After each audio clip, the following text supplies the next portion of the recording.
The first indication that something was wrong came not from the stars, but from within. Sarah Chen, Director of Global Security Operations, sat in her underground office in Geneva, staring at a pattern that shouldn't exist. For the past 6 months, seemingly unrelated decisions by world leaders had been creating a subtle but unmistakable pattern, one that suggested an invisible hand was guiding global policy. "Show me the correlation analysis again," she commanded, and the holographic display before her shifted, revealing hundreds of interconnected decision points across different governments. Each point represented a subtle policy change. A military base relocated, a research facility shut down, or a defense system upgraded in ways that actually made it less effective. The pattern had started with small things: changes in satellite configurations, adjustments to early warning systems, and modifications to military response protocols. But as Sarah and her small team of analysts dug deeper, they discovered something chilling. Humanity was being systematically disarmed, and almost no one had noticed. Sarah's office, buried 300 meters beneath the Swiss Alps, was one of the few places on Earth she was certain remained secure. The walls were lined with quantum encryption fields, and the entire facility operated on an isolated network that had never been connected to the outside world. It was here that she had gathered the evidence that would soon shock the world's remaining legitimate leaders. "Director Chen," her AI assistant's voice emerged from hidden speakers. "The secure conference is ready." Sarah nodded, straightening her uniform as the far wall transformed into a massive display. One by one, faces appeared, the leaders of Earth's most secretive and powerful security organizations. These weren't the public figures who appeared on news broadcasts, but the true guardians who operated in the shadows. "Ladies and gentlemen," Sarah began, "what I'm about to share will sound impossible, but the evidence is irrefutable. We are being invaded, not with ships and soldiers, but with infiltrators who have taken the forms of our own leaders." The room remained silent as Sarah presented her findings. The statistical impossibility of the coordinated policy changes, the subtle physical differences detected in certain world leaders after key meetings, the mysterious energy signatures detected at government facilities worldwide. "Most concerning," Sarah continued, "is what we discovered last week." She pulled up a new display showing a quantum energy scan of the moon's dark side. "This base has been there for at least a decade. They've been watching us, studying us, and slowly positioning themselves within our power structures. Why haven't our telescopes detected this before?" demanded the Director of European Space Operations. "Because they didn't want us to," Sarah replied. "The base exists in a quantum state that makes it virtually invisible to conventional detection methods. We only found it because of Project Oracle." Project Oracle was humanity's greatest secret, a quantum AI system that could detect disturbances in reality itself. It had been developed in absolute secrecy, unknown even to most world governments. Its existence had just proved invaluable. "We estimate that approximately 30% of key global leadership positions have been compromised," Sarah continued. "The infiltrators are using some form of biological mimicry combined with advanced psychological manipulation. They'd been subtly guiding our civilization toward reduced military capability while gathering intelligence on our weaknesses." "And their goal?" asked a shadowy figure representing Asian coalition security. "Based on the patterns we've detected, they're preparing for a full invasion. They believe they've weakened us sufficiently, but they don't know about our shadow projects." For decades, humanity had been developing technologies in absolute secrecy. While the public saw conventional military advances, the true breakthroughs had happened in underground facilities and hidden laboratories across the globe. Quantum weapons, consciousness transfer technology, and reality manipulation devices, all developed under the guise of theoretical research. "We have 72 hours, Sarah announced. "That's when they plan to launch their obvious invasion, thinking we're weakened and divided. Instead, we're going to spring a trap that's been centuries in the making." The plan Sarah outlined was audacious. Rather than exposing the infiltrators immediately, They would allow the invasion to begin. Let the enemy think their deception had worked. Let them commit their forces fully to the attack. And then, humanity would reveal its true capabilities. Project Lazarus is ready, Sarah concluded. When they launch their invasion, they'll find that every weapon they've disabled, every defense system they've compromised, was a duplicate. The real systems, the ones they never knew existed, will be activated simultaneously. The faces on the screen showed a mix of determination and concern. What they were about to attempt had no precedent in human history. They would be fighting an enemy that had already penetrated their highest levels of government, using technologies that had never been tested in actual combat. Remember, Sarah said, we've prepared for this moment for generations. Every war humanity has fought, every conflict we've endured, has been preparation for this ultimate test. We let them think they were watching us, studying us, but we've been studying them too. They think they know humanity's capabilities, but they've only seen what we wanted them to see. As the conference concluded and the screens went dark, Sarah walked to the reinforced window that overlooked the facility's main chamber. Below, engineers and scientists worked on machinery that would have seemed like magic even a few decades ago. Humanity had learned to harness quantum mechanics, manipulate gravity, and even alter the fabric of space-time itself. The aliens thought they were dealing with a primitive species that had barely mastered spaceflight. They were about to learn that humanity's greatest strength wasn't its technology, but its ability to prepare for the unexpected, to adapt, and to strike back when least expected. Sarah smiled grimly. In 72 hours, the greatest deception in human history would be revealed, and with it, humanity's true power would be unleashed upon an unsuspecting enemy. The countdown to humanity's finest hour had begun. Beneath the Antarctic ice, Dr. Marcus Zhang stood before a wall of screens displaying humanity's true military might. The facility, known only as Deep Winter, stretched for kilometers under the frozen continent, housing technologies that would reshape the galaxy's understanding of human capability. Status report on quantum shield deployment, Marcus called out to his team. The response came immediately from Dr. Elena Rodriguez, his head of defensive systems. All nodes are in position and cloaked. The aliens' infiltrators did exactly what we expected. They disabled the conventional planetary defense grid without ever realizing it was a decoy. The real defense grid had been built in secret over the past 50 years, disguised as climate monitoring stations and communication satellites. Each node contained technology that violated what the aliens believed to be the laws of physics: quantum entanglement weapons, reality phase shifters, and consciousness disruption fields. What about Project Mirror?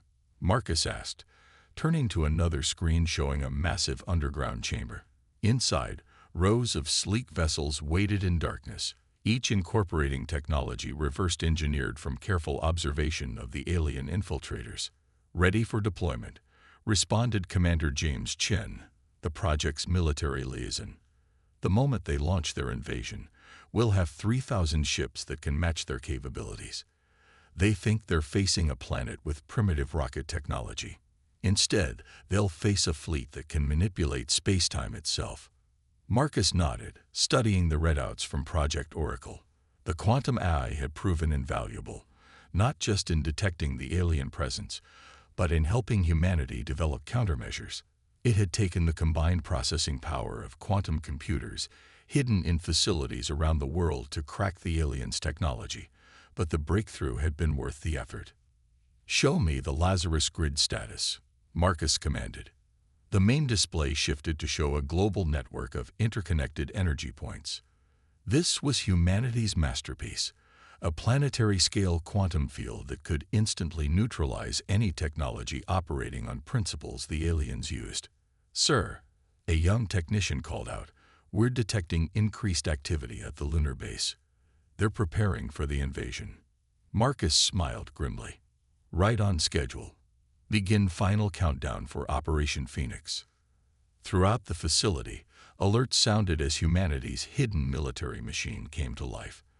In similar facilities around the world, Teams of scientists and soldiers prepared for the moment when humanity would reveal its true face to the galaxy. Dr. Zhang, Elena called out. Director Chen is on secure quantum link. Sarah Chen's hologram appeared in the center of the command center. Marcus, our infiltrated leaders are making their move. They're ordering our conventional military forces to stand down, claiming a peaceful first contact scenario. Perfect, Marcus replied. They think they're neutralizing our defenses. Instead, they're clearing the battlefield for our real response. He turned to Commander Chen. Initialize the consciousness transfer protocols. When they realize their infiltrators have been compromised, they'll likely eliminate their biological avatars. The consciousness transfer technology was another secret humanity had kept hidden. For years, they had been backing up the minds of key military and civilian leaders, ensuring that even if the aliens eliminated their physical forms, humanity's command structure would remain intact. Sir, another technician called out, we're detecting quantum fluctuations consistent with their fleet entering the solar system. Initial count suggests over 5,000 vessels. Marcus nodded. The aliens were committing a massive force, clearly expecting minimal resistance. Begin Phase 1 of Operation Phoenix. Activate the quantum entanglement network. Around the Earth, hidden quantum nodes hum to life, creating an invisible web of interconnected fields. Any ship entering these fields would find their advanced technology suddenly unreliable, their quantum communications disrupted, and their reality manipulation devices useless. Director Chen, Marcus called out to Sarah's hologram. Are your teams in position? Affirmative. The moment they launch their attack, we'll activate the consciousness disruption fields. Every infiltrator in our governments will find themselves unable to maintain their biological disguises. The plan was elegant in its simplicity. Let the aliens think their infiltration had succeeded. Let them commit their fleet to an all-out assault. Then, in one coordinated move, expose their infiltrators, neutralize their technological advantage, and reveal humanity's true military capability. New contact. A sensor operator called out. Massive fleet emerging from quantum space. They're deploying in attack formation around the planet. Marcus watched as thousands of alien vessels appeared on their screens, taking position around Earth. The enemy commander would be feeling confident, believing they faced a primitive species with no real defenses. All stations, prepare for Phase 2, Marcus ordered. On my mark, we show them humanity's real face. He turned to the assembled staff in the command center. Remember, everything we've done for the past century has led to this moment. Every secret we've kept, every technology we've hidden, was for this day. The alien fleet hung in space, their weapons powered up, ready to force humanity's surrender. They had no idea they were flying into the most elaborate trap in human history. In less than an hour, the galaxy would learn that underestimating humanity was a mistake they would never forget. Signal from the alien fleet, a communications officer announced. They're demanding our immediate surrender. Marcus smiled. Send them our response, just as we planned. Across the quantum communications network, a simple message was transmitted to the alien fleet. Look behind you. Supreme Commander Vex Thor of the Galactic Imperial Fleet stood on the bridge of his flagship, the Eternal Dominion, watching with satisfaction as his 5,000 ships surrounded the primitive planet below. The infiltration had gone perfectly, or so he thought. His shapeshifters had penetrated every major government, systematically weakening Earth's defenses while gathering intelligence. Status of planetary defenses, he asked his tactical officer. Completely neutralized, Supreme Commander. Our agents have disabled their primitive missile systems and radar networks. Their military forces are standing down, believing this to be a peaceful first contact scenario. Vex Thor's facial tentacles rippled with amusement. Humans were so predictable, so easy to manipulate. Their constant internal conflicts had made infiltration simple. No one questioned yet another layer of political corruption or military incompetence. Send the final warning, he ordered. Let them know the price of resistance. But as his communications officer prepared to transmit, something unexpected happened. Every infiltrator on Earth suddenly went silent. Not just silent, they vanished from the quantum consciousness network that linked all Imperial forces. Supreme Commander, his sensor officer called out in alarm, detecting massive energy signatures activating around the planet. Signatures we've never seen before. Vexthor rushed to the tactical display, his confidence evaporating as he watched thousands of quantum distortion fields materialize around Earth. The primitive defenses they had disabled were being replaced by technologies that shouldn't exist on such a young world. Impossible, he whispered. Check the historical records. They were launching chemical rockets just decades ago. They can't have this level of technology. Sir, his first officer interrupted. We're receiving a transmission from the surface. It's being broadcast through our secure quantum channels. How? How do they even know our protocols? Vexthor demanded, but ordered the transmission displayed. The hologram that appeared showed a human female in a military uniform. This is Director Sarah Chen of Earth's Unified Defense Command. Your infiltration has failed. Your agents have been neutralized.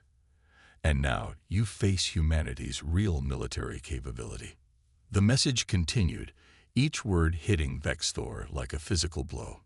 You thought you were studying us, but we were studying you. Every agent you sent taught us more about your technology. Every attempt to weaken us made us stronger. Look behind you, Supreme Commander. Vexthor spun around as his tactical officers screamed in shock. Behind the Imperial fleet, emerging from quantum cloaking fields, was a human fleet of warships. Ships that shouldn't exist.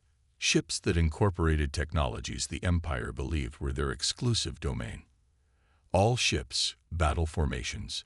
Vexthor ordered, but even as he spoke, more surprises emerged. The quantum communication network that coordinated Imperial fleet movements suddenly collapsed. Their reality manipulation drives, the cornerstone of Imperial military superiority, began reporting impossible errors.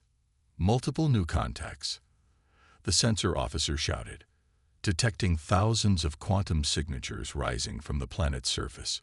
They're launching from underground bases, underwater facilities. They're everywhere. Vexthor watched in growing horror as humanity's hidden light revealed itself.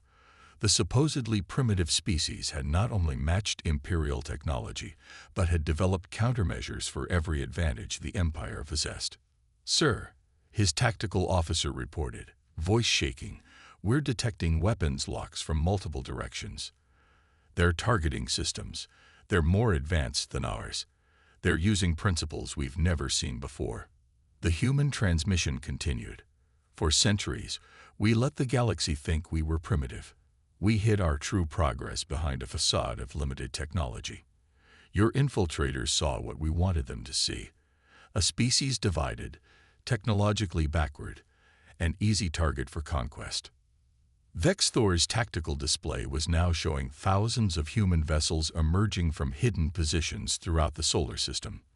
They had turned the entire system into one giant trap, and the Imperial fleet had flown right into it. You have one chance, Director Chen's transmission concluded. Withdraw your fleet immediately. Any aggressive action will be met with force beyond your comprehension. We've spent generations preparing for this moment. The only question is whether you're wise enough to realize your mistake. Supreme Commander, his first officer whispered, what are your orders? Vexthor stared at the tactical display, watching as more human ships appeared, their weapons and defenses broadcasting power signatures that defied Imperial understanding. They had severely underestimated this species. The humans hadn't just been defending their world, they had been quietly preparing for galactic-scale warfare, while maintaining a perfect facade of primitive development. Sir, we're detecting energy buildups in the human fleet. Their weapons, the principles they're operating on. Our analysts can't even classify them. A new message came through, this time from a facility on Earth's moon, a facility that had remained undetected despite the Empire's best surveillance. Perhaps, a male voice suggested, you'd like to know what else we've been hiding. The Empire's greatest invasion force hung in space, suddenly realizing they were no longer the predator, but the prey. The question was no longer how to conquer Earth, but whether they could escape the trap that had just been sprung. Humanity had waited centuries for this moment, and they had prepared well. Deep within the Antarctic Command Center, Marcus Jean watched as Supreme Commander Vexthor's fleet attempted to regroup. The alien vessels were trying to establish new formation patterns, their crews clearly struggling with the sudden failure of their quantum communications network. "They're attempting to switch to conventional communication methods," Elena reported, monitoring the Imperial fleet's movements. "Should we disrupt those as well?" Marcus shook his head. "Let them coordinate. I want them to see everything that follows." He turned to Commander Chen. "Deploy the Lazarus Grid. Full power." Around Earth, thousands of hidden quantum nodes activated simultaneously. The technology was unlike anything the Empire had encountered, a combination of quantum entanglement and consciousness manipulation that humanity had developed in secret. As the grid powered up, every Imperial ship found itself trapped in a web of overlapping fields that negated their technological advantages. "Sir," a sensor operator called out, "the Imperial fleet is launching fighters. They're attempting to probe our defenses." Marcus nodded to Elena. "Show them our first surprise." As the Imperial fighters approached Earth's atmosphere, they encountered something unprecedented. The space around them seemed to twist, creating corridors of altered reality that their ships were forced to follow. Humanity's quantum architects had reshaped local space-time itself, turning the battlefield into a maze that they controlled. "Imperial fighters are being funneled into killing zones," Commander Chen reported with satisfaction. "Their reality manipulation drives are useless against our quantum corridors." In space, the Imperial fighters found themselves herded into precise positions, their advanced technology rendered impotent by humanity's control of space-time itself. Then, without warning, quantum disruption fields activated, causing the fighters to simply cease existing, their constituent atoms scattered across multiple dimensions. On the Eternal Dominion, Supreme Commander Vexthor watched in horror as his first wave of fighters vanished. "How?" he demanded. "How did they develop this level of technology without us noticing?" The answer came in the form of another transmission from Earth. This time, it was Marcus who appeared on their screens. "Your Empire's greatest mistake," he explained, "was assuming that technological progress had to be visible. While you watched our space programs fumble with chemical rockets, our real advances were happening in underground laboratories and hidden facilities across the planet." As if to emphasize his point, new energy signatures began appearing throughout the solar system. Hidden bases on Mars, beneath the ice of Europa, and in the rings of Saturn revealed themselves. Humanity's preparation hadn't been limited to Earth. They had secretly colonized the entire solar system. Phase 3, Marcus ordered, and humanity's offensive capabilities revealed themselves. Ships emerged from quantum cloaking fields, their designs unlike anything the Empire had encountered. They didn't just incorporate reverse-engineered Imperial technology. They represented entirely new approaches to space warfare. "Multiple quantum breaches detected," Elena announced. "The Imperial fleet is attempting to retreat." But retreat was no longer an option. The human fleet had already deployed quantum entanglement nets throughout the solar system. Any attempt at faster-than-light travel would result in ships being torn apart at the quantum level. "Your Empire spent decades studying us," Marcus transmitted to the Imperial fleet. "You saw our wars, our conflicts, our apparent technological limitations. But you never asked the crucial question.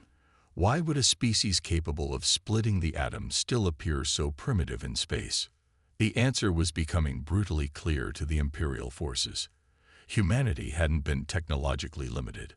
They had been hiding their true capabilities, preparing for the inevitable day when the galaxy would come calling.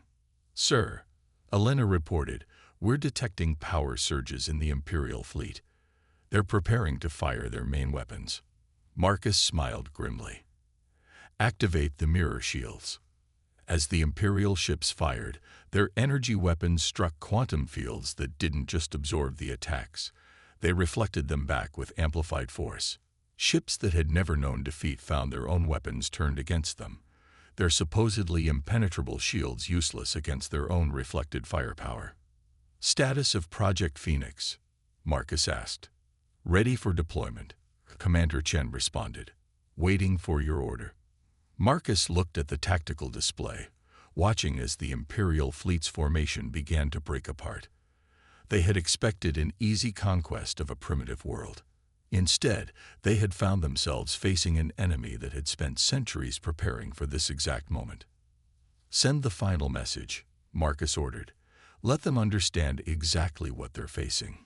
Throughout the Imperial fleet, commanders watched as their displays filled with new data, the true extent of humanity's military capability. Hidden fleets, weapons that defied Imperial physics, defenses that rendered their most powerful weapons useless. But most terrifying of all was the revelation that this was just the beginning. Humanity had more surprises waiting, more technologies that had never been revealed. You have one last chance, Marcus transmitted. Surrender now, and we'll allow your fleet to return home. After we've removed all memory of Earth's location from your databases, continue to fight, and we'll be forced to demonstrate why our species survived centuries of warfare against itself. The Imperial fleet hung in space, trapped between humanity's overwhelming force and the humiliation of retreat. They had come expecting to find prey, only to discover they had challenged a sleeping giant. Now that giant was awake, and it had been preparing for this day for a very, very long time. In the tense moments that followed humanity's ultimatum, the galaxy's balance of power hung in the balance. Supreme Commander Vexthor stood on his bridge, facing the most difficult decision of his 1,000-year military career. Around his fleet, humanity's advanced technologies had created an inescapable net of quantum fields and space-time distortions. Supreme Commander, his first officer whispered, "We're receiving surrender signals from our outer formations. Nearly 40% of the fleet is requesting permission to stand down." Vexthor's facial tentacles writhed in agitation as he watched more of his ships power down their weapons. The humans hadn't just defeated them technologically, they had shattered the Empire's very conception of warfare. Open a channel to their command, he finally ordered, his voice heavy with resignation. In the Antarctic facility, Marcus and Sarah watched as the Imperial flagship transmitted its surrender. Around Earth, humanity's hidden fleets maintained their positions, quantum weapons ready to fire at the slightest sign of deception. Approaching vessels have powered down weapons and shields, Elena reported. They're accepting our terms. Sarah nodded to Marcus. Begin the memory extraction process. Make sure they remember enough to know not to return, but not enough to guide others here. The process that followed demonstrated yet another leap in human technology. Quantum consciousness manipulators reached out to the Imperial ships, selectively altering the memories of their crews. They would remember their defeat, remember the power they had faced, but the specific details of Earth's location and capabilities would become a blur. Director Chen, a communications officer, called out, "We're receiving transmissions from other alien civilizations. Word of our victory is spreading through the galaxy." Of course it was. The Empire's defeat hadn't just been a military victory. It had been a carefully orchestrated revelation of humanity's true place in the cosmic order. The quantum AI networks had already predicted the ripple effects this would have throughout galactic civilization. "Show me," Sarah commanded. The main display filled with transmissions from dozens of species. Some offered congratulations, others sought alliances, and more than a few expressed concern about humanity's previously hidden power. The galaxy was reorganizing itself around the reality of humanity's capabilities. In orbit, the Imperial fleet began its retreat, their ships escorted by human vessels that seemed to bend reality around them. As they departed, automated quantum beacons activated throughout the solar system, broadcasting a clear message to the galaxy. Earth was not to be trifled with. "Message from the Imperial capital," Elena announced. "They're requesting diplomatic contact. and technology exchange. Marcus laughed. After centuries of hiding our advances, they expect us to simply share them. No, Sarah replied thoughtfully, but perhaps it's time for humanity to take its place in galactic affairs, on our terms. The weeks that followed saw dramatic changes in Earth's relationship with the galaxy.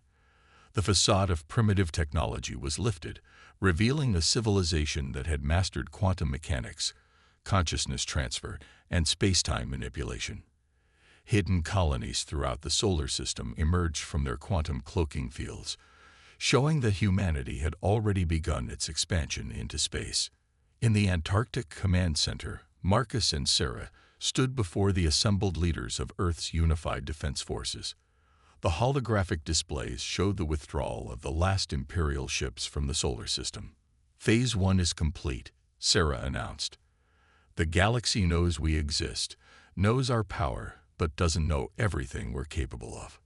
What about the Imperial infiltrators? Someone asked. Those we captured have provided invaluable information, Marcus responded.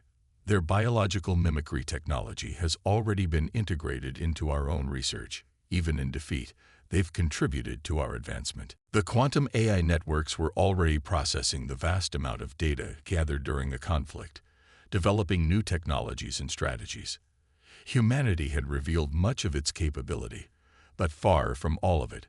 The greatest breakthroughs, the most revolutionary technologies, remained hidden in underground laboratories and secret research facilities. The Empire will return, Commander Chen predicted. Not tomorrow, not next year, but they will come back. Of course they will, Sarah agreed. But next time, we won't be pretending to be primitive.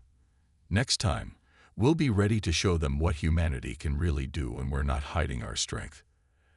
As the meeting concluded, Marcus walked to the quantum observation chamber. The advanced sensors showed him a view of the galaxy that no Imperial scientist would understand. Humanity had not just matched alien technology. In many ways, they had surpassed it. Their centuries of preparing for the worst had driven innovation in directions no other species had explored. Director Chen, he called out as Sarah prepared to leave. Do you think we did the right thing? Revealing ourselves to the galaxy. Sarah joined him at the window. We revealed what we needed to, nothing more. The galaxy now knows we exist, knows we're powerful, but they don't know our full capabilities.